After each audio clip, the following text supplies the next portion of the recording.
दोस्तों नमस्कार, आदाब, सत श्री अकाल। उर्मिलेश संवाद के इस कार्यक्रम में आपका बहुत-बहुत स्वागत है। मैं हूं उर्मिलेश।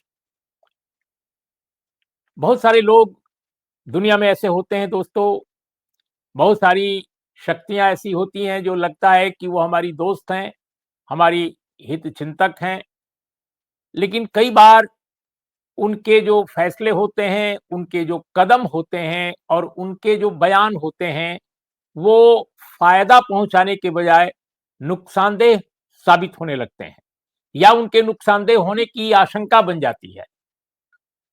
मैं बिल्कुल ये नहीं कह रहा हूँ कि ऐसा ही होगा, ख़ासकर डोनाल्ड ट्रंप साहब जो अमेरिका के राष्ट्रपति हैं, वो जिस तरह का बयान दे रहे हैं भारत के बारे में, भारत के मसलों के बारे में, ख़ासकर सीज़ फायर के बाद।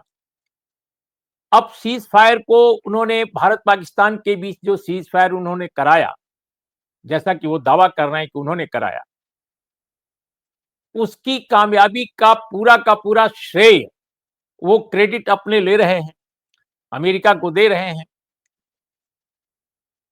लेकिन वहीं तक वो सीमित नहीं है, वो आगे भी बयान दे रहे हैं और ऐसा लगता है कि भारत-पाकिस्तान दोनों देशों के वो भाग्य विधाता या उनको मुश्किलों से निकालने वाले एक मसीहा के तौर पे उभर रहे हैं या उभर जाएँगे भविष्य में, ऐसा वो पोज़ कर रहे हैं। अब उनका जो हालिया बयान है, मैं क्यों ये बात कह रहा हूँ, उनका जो हालिया बयान है कि वो कश्मीर समस्या जो उनके मुताबिक शताब्दियों पुरानी है, उसके समाधान में वह दोनों देशों को लेकर प्रयास करेंगे, इस तरह की बात उन्होंने कही है। और ये बात उन्होंने जो ट्रुथ सोशल प्लेटफ़ॉर्म है, उस पे कही है, सीज़ फायर के बाद। जो बात उन्होंने कही है वो मैं उनके उनके मुताबिक ये वो कह रहे हैं, हम सब मिलकर कोशिश करेंगे कि 1000 साल बाद कश्मीर मसले का कोई समाधान कैसे निकलता है, इसका हम प्रयास करें। भगवान भारत और पाकिस्तान के नेतृत्व को इस अच्छे काम के लिए आशीर्वाद दें। जो सीज़ फायर वगैरह की बात वो कर रहे हैं उसके हिसाब से। लेकिन कश्मीर समस्या पर वो उनका जो फ़ोकस है, उनका कहना है कि हम इन दोनों को लेकर अब आगे कश्मीर समस्या हल करने के लिए कोशिश करेंगे और इसका समाधान निकालेंगे। अब उनकी ये बात जो है, ऊपर से तो अच्छी दिखाई दे रही है, लेकिन ऐसा कहकर वो कई संकट पैदा कर रहे हैं भारत के लिए और कश्मीर समस्या की जो जड़ें हैं, जो मुश्किलें हैं, उनके समाधान की दिशा में मुश्किलें पैदा कर रहे हैं। एक तो वो इस समस्या का अंतर्राष्ट्रीयकरण कर रहे हैं। अंतर्राष्ट्रीयकरण मैं ये नहीं कह रहा हूं कि उनकी ये मंशा है, लेकिन उनके इस बयान से अंतर्राष्ट्रीयकरण तो होता नजर आ रहा है। भारत की विदेश नीति का ये अविभाज्य हिस्सा रहा है। हमेशा कंटिन्यूटी में ये बात रही है कि भारत ने हमेशा कहा कि कश्मीर का जो मसला है, वो अंतर्राष्ट्रीय अंतर्राष्ट्रीय फोरम्स पर हल कराए जाने लायक नहीं है, इसका अंतर्राष्ट्रीयकरण नहीं होना चाहिए। हम किसी भी तीसरे पक्ष की मध्यस्थता या उसके हस्तक्षेप को इनकार करते हैं उससे। हम ये मसला हल करेंगे, ये हमारा जो मसला है अपना मसला है। भारत ने कभी भी पाकिस्तान अधिकृत कश्मीर को पाकिस्तान का हिस्सा नहीं माना। आज भी जम्मू कश्मीर की असेंबली में उसकी सीटें बरकरार रहती हैं। तो हमारा जो स्टैंड रहा है भारत का कि हमारा जो पूरा जम्मू कश्मीर हमारा है और ये जो इंस्ट्रूमेंट ऑफ फिक्सेशन था, उसके तहत अगर देखा जाए तो वाकई ये यही पोजीशन सही भी है। बाद की स्थितियों में जो भी हुआ वो बात की बात है और उसका उसका विश्लेषण और उसकी व्याख्या अलग ढंग से की जा सकती है। लेकिन जो भारत की जो पोजीशन है उसको मैं स्टेट कर रहा हूं, उसको मैं सामने रख रहा हूं। भारत ने साफ शब्दों में हमेशा कहा है और ये सरकार जो मौजूदा सरकार है वो भी इससे इनकार नहीं करती या इस स्टैंड को उसने कभी बदला नहीं है अभी तक कि भाई हम इसका मसला हल करेंगे। अधिक से अधिक ये द्विपक्षीय मसला है, ये कभी भी अंतर्राष्ट्रीय मंचों पर हल किए जाने का मसला नहीं है।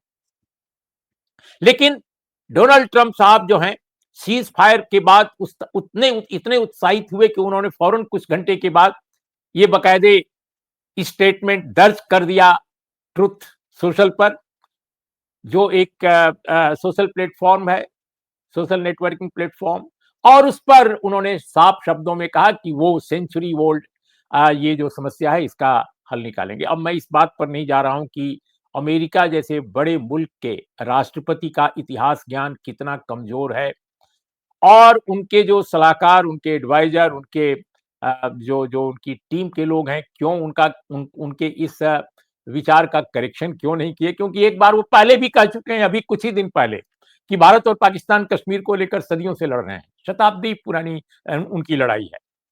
तो इस बार जब उन्होंने दर्ज किया सोशल ये ट्रुथ सोशल पर, तो उनके जो एडवाइजर्स हैं, उनके जो सोशल मीडिया जो जो जो सहायक हैं, वो उन्होंने क्यों नहीं करेक्ट किया, ये मैं आज तक नहीं समझ पाया। हो सकता है ये जानबूझकर कराया गया हो। बहरहाल हम उनके इतिहास ज्ञान पर आज चर्चा करने के लिए नहीं यहाँ बैठे हैं, लेकिन मेरा कहना है कि वो अंतर्राष्ट्रीयकरण उनके बयान से होता नजर आ रहा है, और ये भारत के फायदे में नहीं है, ये भारत की आवाम के फायदे में नहीं है, जम्मू कश्मीर मसले के समाधान के फेवर में नहीं है। जम्मू कश्मीर ने तो इसको संयुक्त राष्ट्र संघ की जो पहलकदमी थी उससे भी इनकार किया था, और उसको कहा था कि इसकी कोई जरूरत नहीं है। अनेक मौकों पर उन्होंने इस बात को दर्ज किया है, लेकिन अब वो जनाब डोनाल्ड ट्रंप कहां मानने वाले व्यक्ति हैं। दोस्तों, अगर देखा जाए तो इससे पाकिस्तान का पक्ष मजबूत होता है।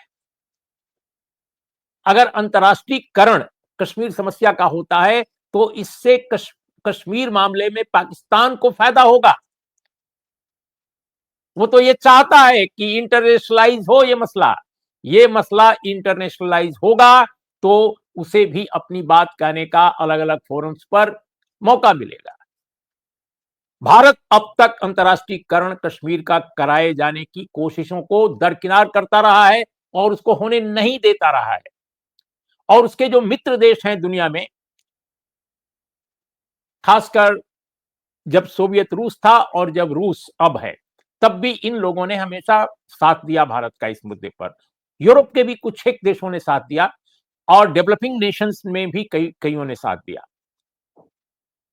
लेकिन ये जो मसला बार बार उठ रहा है हाल के दिनों में, डोनाल्ड ट्रंप ने 2000 आई थिंक ये इन्होंने पहले कार्यकाल में भी इस तरह की बात कही थी कि भाई हमको अगर कहा जाए तो मैं मध्यस्थता करने को तैयार हूं। वो चौधरी बनने की हमेशा कोशिश करते हैं, और खासकर जो डेवलपिंग नेशंस है उनके बीच में। अब चौधरी बनने की कोशिश तो यूक्रेन और रूस के बीच में उन्होंने की, अभी तक वो कामयाब नहीं हुई है। और इजराइल और पैलेस्टीन के बीच में तो वो करना ही नहीं चाहते, ऐसा लगता है हमेशा इजराइल के पक्ष में पूरा अमेरिका खड़ा रहता है। तो जहां बहुत जरूरत है वहां नहीं कर रहे हैं, लेकिन वो कह रहे हैं कि अब तो हम सीज फायर के बाद, मतलब वो सीज फायर का जिक्र नहीं कर रहे हैं, लेकिन सीज फायर के बाद वो इतने उत्साहित हो गए हैं कि अब वो कह रहे हैं कि हम कश्मीर का मसला भी हल कराएंगे दोनों को लेकर।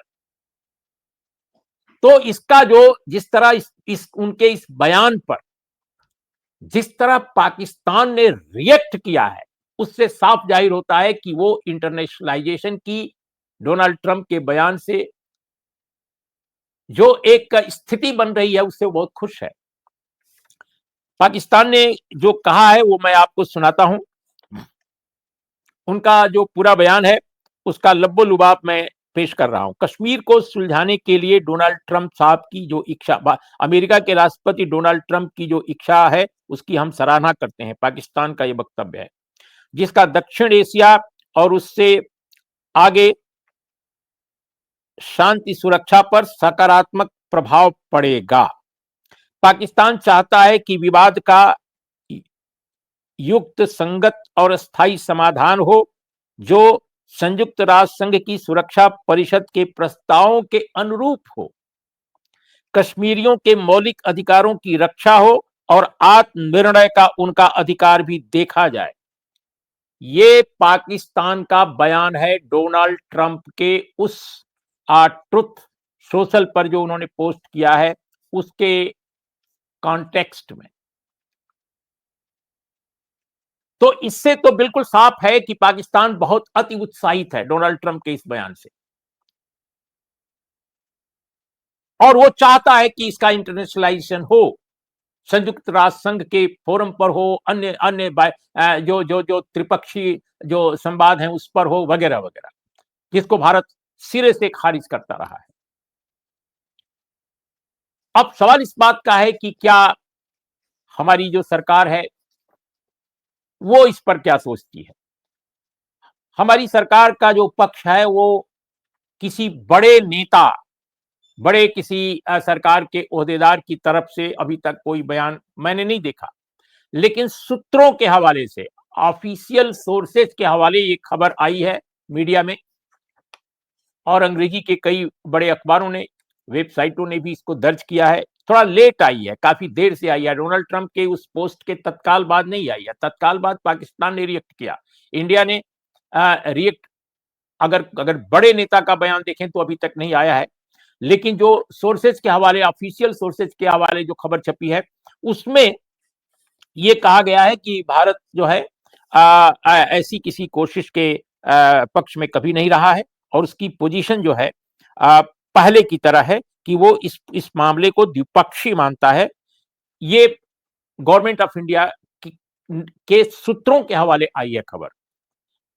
निजी तौर पे कश्मीर मामले का एक छात्र होने के नाते, एक अध्ययनकर्ता होने के नाते मेरा मानना है कि इस मुद्दे पर भारत सरकार के किसी बड़े ओहदेदार का बयान आना चाहिए था, जो वजनदार हो, जिसको पूरी दुनिया एक बड़े आई मीन एक इंडियन इंडियन जो नेशन है, हमारा हमारा भारतीय राष्ट्र राज्य जो है, उसके स्टेट्समैन के तौर पे एक ऐसा एक व्यक्ति बोलता जो जो जो जो पूरी दुनिया में जिसकी गूंज होती कि भारत बिल्कुल साफ है इस मुद्दे पर, जो उसकी पोजीशन पहले रही है आज भी वही पोजीशन है। ये ठीक है कि एक बयान आया है, लेकिन वो बयान सोर्सेज के हवाले आया है, तो सोर्सेज के हवाले आने वाले बयान और किसी ओहदेदार के मुंह से निकलने वाले बयान में फर्क होता है दोस्तों, हम सब जानते हैं, और इसके कई मायने निकाले जाते हैं।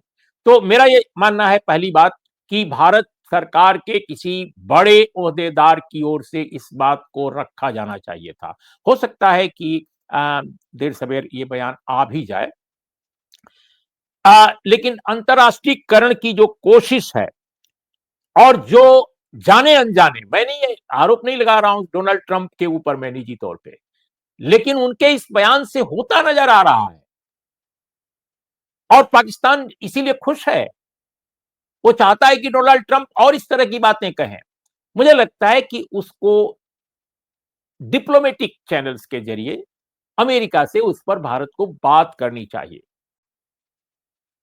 क्योंकि डोनाल्ड ट्रंप का जो मिजाज है, जो उनके बोलने की अदा है, वो बोलते रहते हैं और बहुत सारी ऐसी बातें बोल जाते हैं जो बहुत सारी पेचीदगियां सामने लाती हैं। वो अमेरिका के पुराने और या हाल के प्रेसिडेंट्स की तरह उनकी तरह नहीं है। तो इसलिए मुझे लगता है कि भारत सरकार को बहुत ही सधे हुए शब्दों में और बहुत ही ठोस शब्दों में अमेरिका से डिप्लोमेटिक चैनल्स के थ्रू इस पर बात करनी चाहिए। आज की तारीख में ये जरूरत है, ताकि हो सकता है डोनाल्ड ट्रंप साहब सचमुच ईमानदारी से चाहते हों कि भारत का भला हो, या इस हल्के में शांति और सुरक्षा के लिहाज से चीजें बेहतर बने, लेकिन उनके बयान से चीजें डिरेल होती हो सकती हैं और भारत का पक्ष कमजोर हो सकता है। इंटरनेशनलाइज करने का क्या मतलब है जब भारत नहीं चाहता इसको? इसलिए मैं ये कहना चाहता हूं। और दोस्तों, अब मैं आपको डोनाल्ड ट्रंप की बात को का यहीं पर समापन करते हुए मैं आपको ये बताना चाहता हूं आज अपने इस वीडियो के जरिए कि भारत ने द्विपक्षीय बातचीत के जरिए इस मसले को हल करने की कई बार कोशिशें की हैं और बहुत सार्थक कोशिशें उसने की हैं। मजबूरी यह है या इतिहास की ये व्यवस्था कहिए कि कई बार हालात ऐसे लगे कि कश्मीर का मसला हल हो जाएगा, लेकिन नहीं हुआ। हमारा आज भी मानना है कि कश्मीर का मसला हल करना जरूरी है, क्योंकि ये राजनीतिक मसला है। यह केवल एक कानून व्यवस्था का मसला नहीं है, यह आर्टिकल 370 तक सीमित मसला नहीं है, जो 2019 में बताया गया भारत की मौजूदा सरकार की तरफ से कि अब सारे मसले हल हो गए, आतंकवाद खत्म हो गया, अब कुछ नहीं होगा। तो हम देख रहे हैं कि जो कहा गया वो सही नहीं साबित हुआ। हम उस समय भी, हमारे जैसे जो कश्मीर को जानने की कोशिश करने वाले पत्रकार थे, वो उस समय भी ये बात कह रहे थे, आज भी हम कह रहे हैं कि कश्मीर का मसला केवल यहीं तक सीमित नहीं है कानून व्यवस्था से, या किसी एक संवैधानिक प्रावधान के निष्प्रभावी कर दिए जाने से तक सीमित नहीं है। ये एक व्यापक है, जटिल है। बहुत अच्छा मौका है आज कि इसको राजनीतिक तौर पे हल किया जाए, क्योंकि कश्मीर की आवाम हमारे साथ है पूरी तरह। जो एक नाराजगी पहले थी लोगों में, ठीक है कि वो अंदर हो सकती है, लेकिन आज की तारीख में अब आप देखिए, उदाहरण मैं दूं आपको। पहलगाम में जो आतंकी हमला हुआ, पहली बार किसी आतंकी हमले में देखा गया कि समूचे जम्मू कश्मीर ने एक स्वर से बोला। समूचे जम्मू कश्मीर ने एक स्वर से बोला, तमाम अत्याचारों, अन्यायों को अतीत के भुलाते हुए, और ईमानदारी से बोला कि हम इसकी निंदा करते हैं। ये भी उसमें जोड़ा गया कि हमारे जो मेहमान थे, उन पर यह हमला किया गया है आतंकियों द्वारा। मेहमान, वो कह रहे हैं उन टूरिस्ट को जो आए थे कश्मीर और जिन पर हमला हुआ। उन्होंने कहा कि हमारे मेहमानों पर, हमारी इकोनॉमी पर, हमारी सोसाइटी पर ये कलंक है, इसलिए हम इसको सिरे से खारिज करते हैं। और नेक्स्ट डे बंद रखा लोगों ने। किसी पॉलिटिकल पार्टी ने नहीं कहा कि आप बंद रखिए, आवाम ने कहा कि बंद हम रखेंगे। व्यापार मंडल खड़ा हो गया, सोसाइटी खड़ी हो गई पूरी की पूरी। आज बेहतरीन मौका है कि जम्मू कश्मीर के मसले को सचमुच हल किया जाए, और ये काम भारत कर सकता है एक बड़ी ताकत के तौर पर। और निश्चित रूप से हम अगर कहें कि पाकिस्तान से तो हम बात ही नहीं करेंगे, तो वो तरीका सही नहीं हो सकता है। हम द्विपक्षीय बात पहले भी करते रहे, आज भी हमें करनी पड़ेगी, और पाकिस्तान को भी अपना मिजाज बदलना पड़ेगा। अगर सचमुच ऐतिहासिक रूप से जो एक बड़ा मसला दोनों मुल्कों के बीच चला आ रहा है, पार्टीशन के समय के बाद से ही, अगर उसको हल करने में उसकी तनिक भी रुचि है तो। दोस्तों, जम्मू कश्मीर के मसले को हल करने की कोशिशें अब तक 4 बार बहुत गंभीरतापूर्वक की गई। 1953 में, जब दोनों देशों के प्रधानमंत्रियों की लंदन और दिल्ली में शिखर वार्ता हुई थी। नोट कीजिए आप ये बात। बहुत सार्थक बातचीत हुई, ऐसा लगा कि मसला हल हो जाएगा। नेहरू जी ने बात की, उस समय प्रधानमंत्री थे, और 2 जो प्रधानमंत्री पाकिस्तान के उस समय बारी-बारी से बने थे, एक ख्वाजा नजीमुद्दीन साहब थे और दूसरे मोहम्मद अली साहब थे।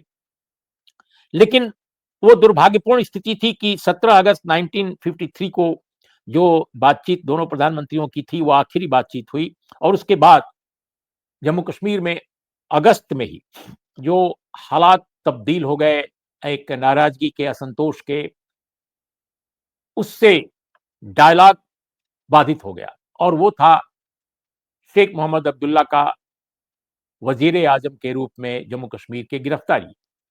तो आंतरिक स्थिति इतनी खराब हो गई कि फिर डायलॉग द्विपक्षीय आगे नहीं बढ़ सका, वरना बहुत आगे बात बढ़ चुकी थी।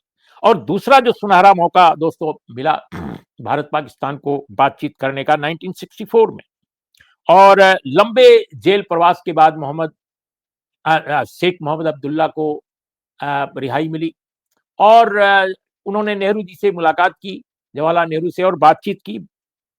उनके कुछ प्रपोजल थे, और मिर्जा अफजल बेग के साथ उन्होंने नेहरू से लंबा डिस्कशन किया। मिर्जा अफजल बेग उस समय शेख मोहम्मद अब्दुल्ला के बहुत करीबी नेता थे, उनकी सरकार में भी रह चुके थे, और दोनों नेताओं ने बाद में पाकिस्तान जाकर बात की, और पाकिस्तान में उन्होंने बहुत सारे लोगों से मुलाकात की। उस समय विदेश मंत्री जुल्फिकार अली भुट्टो थे। वहां के नेताओं से जो बात हुई, फील्ड मार्शल अयूब खां उस समय रूल कर रहे थे, बहुत अच्छी बातचीत हुई और आगे मामला बढ़ा और ये तय हुआ कि नेहरू यानी प्रधानमंत्री नेहरू और अयूब खां फिर मिलेंगे। वो लंदन में मिले या दिल्ली में मिले, ये सब बात तय हुई। लेकिन दुर्भाग्य ये हुआ दोस्तों कि शेख मोहम्मद अब्दुल्ला भारत लौट रहे थे पाकिस्तान दौरे से और उसी बीच में प्रधानमंत्री नेहरू का निधन हो गया। इतना दुखद वो अध्याय है इतिहास का कि पूछिए मत। यानी एक बनती हुई बात नेहरू जी के निधन के बाद स्थगित हो गई। और तीसरा जो अध्याय था दोस्तों, तीसरा जो प्रयास था वो था 1975 से 1980 के बीच में इंदिरा गांधी के जमाने में। उस समय भी बहुत बेहतर कोशिशें हुई और उसमें इंदिरा गांधी जी के जो एडवाइजर्स थे उनकी बड़ी अहम भूमिका थी। मैं एक-एक का नाम क्या लूं, लेकिन वो भी बात आगे नहीं बढ़ी और एक समझदारी जो डेवलप हो रही थी अचानक वो डिसरप्ट हो गई और शिमला समझौते की जो अघोषित एक समझदारी बनी थी जिसको अनाउंस नहीं किया गया था, लेकिन उसमें था कि हम कैसे कश्मीर मसले का हल करेंगे, वो बात फिर आगे नहीं बढ़ी। क्योंकि कश्मीर में भी परिस्थितियां बदलती रही, राजनीतिक तौर पे एक अस्थिरता बनी रही। और इसके बाद दोस्तों बिल्कुल चौथा जो एक मौका था इस मसले का हल करने का और प्रयास का, वो 2006-7 के बीच में था जब डॉक्टर मनमोहन सिंह की सरकार और परवेज मुशर्रफ की सरकार दोनों ने मिलकर प्रयास किया। और अगर आप उस दौर में देखें तो जो विदेश मंत्री खुर्शीद महमूद कसूरी थे, उन्होंने एक अपनी बहुत बहुचर्चित उनकी किताब है जिसमें उन्होंने अपने मेमोयर्स लिखे हैं, पॉलिटिकल मेमोयर्स, उसमें भी इसका जिक्र किया है। आई मीन केवल 4 पॉइंट फार्मूले की बात मैं नहीं कर रहा हूँ। जो हवाना में मुलाकात जब हुई थी मनमोहन सिंह की और परवेज मुशर्रफ की, उस समय भी ये बात उठी थी। मैं उसके बाद के डेवलपमेंट्स की बात कर रहा हूँ जिसका कसूरी साहब ने अपनी पुस्तक में जिक्र किया है। लेकिन वो बात कुछ तो भारत की तरफ से कुछ कमजोरियां थी और फिर पाकिस्तान में हालात अचानक बदल गए जब वहां पर झगड़ा और विवाद और आंतरिक विघटन की स्थिति पैदा हो गई और फिर परवेज मुशर्रफ उस हालत में नहीं रहे कि वो आगे बढ़ सकें और निगोशिएट कर सकें और इस मसले को आगे बढ़ा सकें। तो ये 4 बड़े मौके थे इतिहास में जब कश्मीर समस्या हल होती नजर आई थी। और दोस्तों इस बात का जिक्र मैंने बहुत पहले अपनी जो किताब हमने 2006 में लिखी थी और उसका फिर नया संस्करण भी 2016 में जब आया तब मैंने इसकी इन चारों मौकों का बहुत विस्तार से मैंने अध्ययन करके मैंने इसका एक ब्यौरा दिया है अपनी किताब में। वो किताब आप भी कभी चाहें तो देख सकते हैं। ये लाइब्रेरीज में भी मिल जाती है और अदरवाइज भी दूसरे लोगों ने भी लिखा होगा, लेकिन इसमें मैंने इन 4 मौकों की खास तौर पे चर्चा की है। तो हो सकता है कि 5वां मौका भी भारत और पाकिस्तान के बीच में कश्मीर मसले को हल करने का निकल जाए और अगर ये निकलता है तो ये इतिहास का एक महान महान अध्याय हमेशा हमेशा के लिए मतलब यूं कहा जाए कि मुश्किलों का अध्याय हल हो जाएगा। अब इसके लिए लचीलापन भी दिखाना होगा, साहस भी दिखाना होगा, डिप्लोमेटिक स्किल भी दिखानी होगी और मैं समझता हूं कि भारत अपनी पोजीशन को लेकर आगे बढ़ करके और अपनी बात को कन्विंस अपनी बात से कन्विंस कर सकता है। तो ये मैं आपके सामने आज बात रखना चाहता हूं। लेकिन तीसरा जो पक्ष है, तीसरे पक्ष की जो मध्यस्थता है, वो चीजों को डिसरप्ट कर सकती है और बनी बनाई चीज को बिगाड़ सकती है। तो दोस्तों आज इतना ही। नमस्कार, आदाब, सत श्री अकाल। मेरा ये आपको वीडियो कैसा लगा जरूर बताइएगा और फिर मैं अपील करता हूं आपसे कि हमारा चैनल देखते हैं आप दूसरों से भी कहें कि वो देखें और इसको सब्सक्राइब कीजिए। नमस्कार।